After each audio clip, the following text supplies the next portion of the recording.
Digital landscape gardening is the insertion of rich content into Google Maps to make any location a lot more interesting.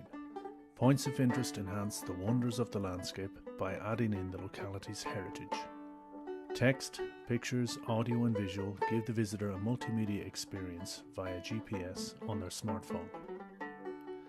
And it allows local people to do it themselves with ease for free using their voices on the clips.